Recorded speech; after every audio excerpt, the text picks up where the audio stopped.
Why write a book on data policies?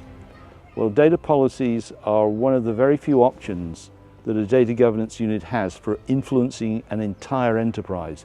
The other might be a data steward network. So that's an important tool for data governance. Another reason is that policies are more generally accepted as a framework by people in an enterprise. There's very often very little questioning about policies, so they're an effective tool.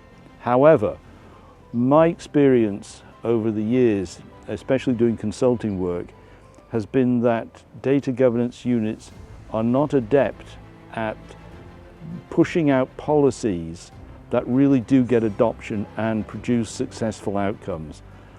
The policy mechanism doesn't really exist in many places at a level of maturity that's high enough to make that happen. So I wanted to put down in written form what I've learned over the years, and it's based on a couple of principles. One would be that policy work for data has to be institutionalized, and it has to be plugged into whatever is going on with policy work in the rest of the enterprise.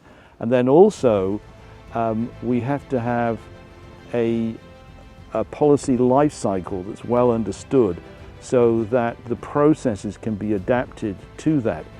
All too often we see data governance units that just think of a policy as a written document. It's just a Word document with some content put in SharePoint somewhere, and they say, yeah, we've got one. And it's kind of, yeah, we wrote it, in an afternoon or something like that.